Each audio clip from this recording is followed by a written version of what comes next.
ಕಂದಾಯ ಸಚಿವ ಕೃಷ್ಣ ಬೈರೇಗೌಡ ವಿರುದ್ಧ ಭೂಗಳ ಕಬಳಿಕೆಯ ಆರೋಪವನ್ನು ಬಿಜೆಪಿ ಮಾಡ್ತಾ ಇದೆ. ಇದಕ್ಕೆ ಸಂಬಂಧಪಟ್ಟಂತೆ ಮಾತನಾಡೋದಕ್ಕೆ ತಮ್ಮೇಶ್ ಗೌಡ್ರು ಇದ್ದಾರೆ, ಅವ್ರನ್ನ ಮಾತನಾಡ್ತಾ ಹೋಗ್ತೀನಿ. ಸರ್, ತಾವೇ ಆರೋಪ ಮಾಡಿದ್ರಿ, ತಮ್ಮ ಬಳಿ ಇರುವಂತಹ ದಾಖಲೆಗಳೇನು, ತಮ್ಮ ಆರೋಪಕ್ಕೆ ಇರುವಂತಹ ದಾಖಲೆಗಳ ಏನೇನಿದೆ ಅಂತ ನೋಡಿ. ಇವತ್ತು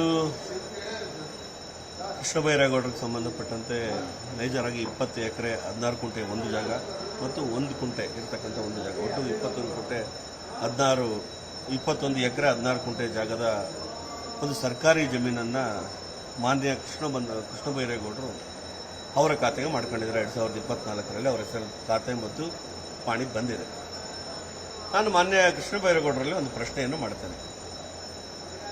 2001-2ರವರೆಗೂ ಕೂಡ ಅದರ ಮೂಲ ದಾಖಲೆಗಳಲ್ಲಿ ಅದು ಸರ್ಕಾರಿ ಖರಾಬು ಮತ್ತು ಕೆರೆ ಅಂತ ಬರುತ್ತೆ. ಅದು ಒಂದು ಸರ್ವೆ ನಂಬರಲ್ಲಿ. ಮತ್ತೊಂದು ಸರ್ವೆ ನಂಬರ್ ನಿಮಗೆ ಸರ್ಕಾರಿ ಸ್ಮಶಾನ ಅಂತ ಬರುತ್ತೆ.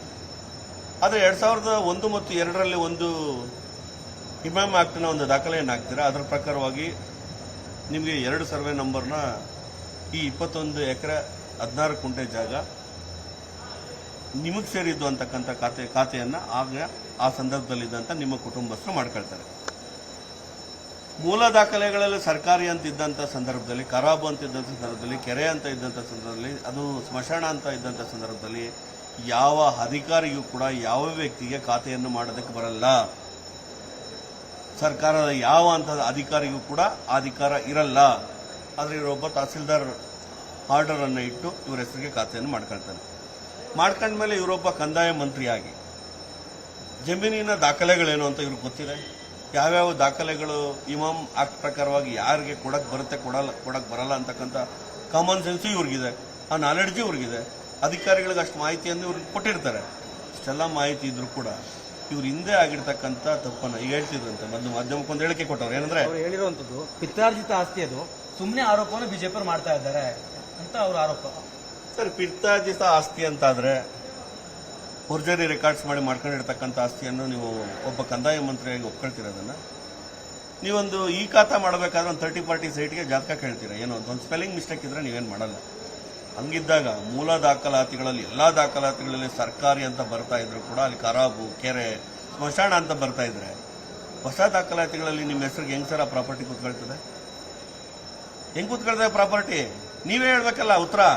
ನಿಮ್ಮ ಪಿತ್ರಾರ್ಜಿತ ಆಸ್ತಿ ಸರ್ಕಾರದ ಕೆರೆನೇ ಆಗಿದ್ರೆ, ನಿಮ್ಮ ಪಿತ್ರಾರ್ಜಿತ ಆಸ್ತಿ ಸ್ಮಶಾನದ ಜಾಗನೇ ಆಗಿದ್ರೆ ನೀವು ಅದನ್ನು ಮಾಡ್ಕೊಂಡಿದ್ದು ಸರಿನಾ?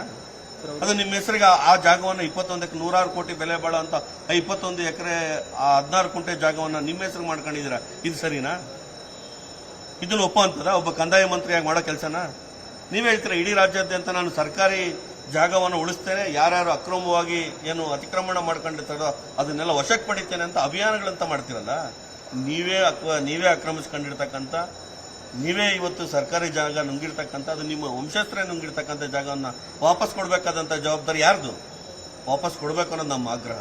ಈ ಒಬ್ಬ ಸರ್ಕಾರಿ ಇದು ಕಂದಾಯ ಸಚಿವರಾಗಿ ನೀವು ಇಲಾಖೆಯ ಅಧಿಕಾರವನ್ನು ದುರ್ಬಳಕೆ ಮಾಡ್ಕೊಂಡು ಇವತ್ತು 100 ಕೋಟಿ ಆಸ್ತಿ ಮಾಡ್ಕೊಂಡಿದ್ರಂದ್ರೆ ನೀವು ಮಂತ್ರಿಯಾಗಿರೋಕ್ಕೂ ನಾಲಾಯಕ್ಕೂ ಅಯೋಗ್ಯರು. ನೀವು ಫಸ್ಟ್ ರಾಜೀನಾಮೆ ಕೊಡಿ ಅನ್ನೋದು ನಮ್ಮ ಆಗ್ರಹ. 2000 ಇಸ್ವಿಗಿಂತ ಹಿಂದಿನ ದಾಖಲೆಗಳನ್ನು ತೆಗೆದು ನೋಡಿ, ಕೈ ಬರಹದಲ್ಲಿಯೂ ಕೂಡ ಉಲ್ಲೇಖ ಇದೆ, ಅದು ಪಿತ್ರಾರ್ಜಿತ ಆಸ್ತಿ, ನಮ್ದು ಕ್ಲೀನ್ ಆಗಿದೆ ಡಾಕ್ಯುಮೆಂಟ್ಸ್ ಅನ್ನುವಂತ ಒಂದು ಅವರು ಹೇಳಿಕೆ. ಕೈ ಬರಹದ ನಾನು ಕೂಡ ನಿಮಗೆ ದಾಖಲೆಗಳನ್ನು ಕೊಟ್ಟಿದ್ದೇನೆ. ಅದು ಕೈ ಬರಹ ದಾಖಲೆಗಳು. ಯಾರು ಅದನ್ನ ಕೆರೆ ಅಂತಿರೋದನ್ನ ಹೊಡೆದಿರೋದು? ಯಾರು ಕೆರೆ ಅಂತ ಹೊಡೆದಿರುವಂಥದ್ದು? ನಿಮಗೆ ಟಿಪ್ಪಣಿಯಲ್ಲಿ ನಕ್ಷೆಯಲ್ಲಿ ಸ್ಮಶಾನ ಅಂತ ಬರುತ್ತೆ. ಆ ಸ್ಮಶಾನ ಹೆಂಗೆ ಇವ್ರ ಹೆಸರಿಗಾಗುತ್ತೆ? ಹೆಂಗಾಗುತ್ತೆ ಅಂತ ನಾವು ಅದಕ್ಕೆ ತನಿಖೆ ಆಗಲಿ. ಈಗ ಅವ್ರು ಹೇಳ್ತಿದ್ರಲ್ಲ, ಕಂದಾಯ ಅಧಿಕಾರಿಗಳಿಗೆ ಯಾವ ರೀತಿ ತನಿಖೆ ಮಾಡಬೇಕು ಅಂತ ಗೊತ್ತಿರ್ತದೆ, ಕಂದಾಯ ಮಂತ್ರಿಗೆ ಯಾರ್ಯಾರು ಅದನ್ನ ಎನ್ಕ್ವೈರಿ ಮಾಡಬಹುದು ಅಂತ ಗೊತ್ತಿರ್ತದೆ. ಅಂತ ಸಂದರ್ಭದಲ್ಲಿ ಒಂದು ಸರ್ಕಾರ ಇವತ್ತು ಅದಕ್ಕೆ ನಾವು ಹೇಳ್ತಿರೋದು, ಜಂಟಿ ಸದನ ಸಮಿತಿನ ಅಥವಾ ಒಂದು ಜುಡಿಷಿಯಲ್ ಕಮಿಟಿಯನ್ನು ಹಾಕಲಿ, ದಾಖಲೆಗಳಲ್ಲಿ ಯಾಕೆ ಚೇಂಜ್ ಆಯಿತು ಅನ್ನೋದು ಒಂದು ತನಿಖೆ ಆಗಲಿ. ತನಿಖೆ ಆಗಿ ಇವರು ಸಚ್ಚಾದಿತ್ಯಂದ್ರ ಅಂತಂದ್ರೆ ನಾವು ಕೂಡ ಹೋಗ್ತೀವಿ. ಅವ್ರು ಹೇಳ್ತಿದ್ದಾರೆ ಕಂದಾಯ ಸಚಿವನಿದ್ದೀನಿ ನಾನು, ಆ ಕಾರಣಕ್ಕಾಗಿ ಲೋಕಾಯುಕ್ತನೋ ಅಥವಾ ಇನ್ಯಾವುದೋ ಬೇರೆ ತನಿಖಾ ಸಂಸ್ಥೆ ತನಿಖೆ ಬೇಕಾದ್ರೆ ಮಾಡಿಸ್ತೀವಿ ಅಂತ ಹೇಳ್ತಾ ಇದ್ದಾರೆ. ನಾವು ಸರ್, ಒಂದು ಕಂದಾಯ ಸಚಿವೊಂದು ತನಿಖೆ ಓಪನ್ ಪೇಪರ್ ಇದು. ನೀವು ಕೂಡ ಹೋಗಿ ನಾಳೆ ಡಿಜಿಟಲ್ ಅಲ್ಲಿ ರೆಕಾರ್ಡ್ಸ್ ತೆಗೆದ್ರೆ ಸರ್, ಈ ಸರ್ವೆ ನಂಬರ್ ಹೊಡೆದು ಇದ್ರ ಯೋಗ್ಯತೆ ಆಚೆ ಬರ್ತಾ ಇರಬೇಕಾದ್ರೆ ತನಿಖೆಯನ್ನು ಸರ್ಕಾರನೇ ಮಾಡಿಸ್ಲಿ. ಈಗ ನಾವು ಅಲಿಗೇಷನ್ ಮಾಡಿದೀವಲ್ಲ, ಸರ್ಕಾರ ಕೊಡ್ಲಿ ಲೋಕಾಯುಕ್ತಗೆ, ನಾವು ಕೂಡ ಲೋಕಾಯುಕ್ತ ಕೊಡ್ತೀವಿ. ನೀವೊಂದು ಮಾಡಿ ಜುಡಿಷಿಯರಿ ಕಮಿಟಿ ನೀವು ಪ್ರಾಮಾಣಿಕರಾದ್ರೆ ಕೊಡಿ ಎನ್ಕ್ವೈರಿಗೆ. ರಾಜೀನಾಮೆ ಕೊಟ್ಟೆ ಅವ್ರ ತನಿಖೆ ಎದುರಿಸಬೇಕು ಅನ್ನೋ ಆಗ್ರಹನ. ಹೌದು, ಒಬ್ಬ ಕಂದಾಯ ಮಂತ್ರಿ ಈಗ ಗೊತ್ತಿರಲಿ, ನಿಮ್ಗೆ ಗೊತ್ತಿರಲಿ ಸರ್, ಈ ದಾಖಲೆಗಳನ್ನು ತಿದ್ದುಪಡಿ ಮಾಡಬೇಕು ಅಂತೇಳಿ ಈಗಾಗಲೇ ಅಲ್ಲಿಗೆ ಅಧಿಕಾರಿಗಳನ್ನ ಸಭೆ ಕರೆದಿದ್ದಾರೆ, ಮಾಡಿದ್ದಾರೆ ಸಭೆಯನ್ನ. ಆ ಸಭೆಯಲ್ಲಿ ಆಲ್ರೆಡಿ ಡಿಜಿಟಲೀಕರಣ ಆಗಿರೋದ್ರಿಂದ ಅದನ್ನ ಚೇಂಜ್ ಮಾಡೋಕ್ಕಾಗಲ್ಲ ನನ್ನ ಅಭಿಪ್ರಾಯ ಬಂದ ಮೇಲೆ ಈಗ ಒದ್ದಾಡ್ತಿದ್ದಾರೆ. ಈಗ ನೋಡಿ ಇನ್ನು 3 ದಿವಸ ಏನೇನಾಗುತ್ತೆ ಅಂತ. Thank you.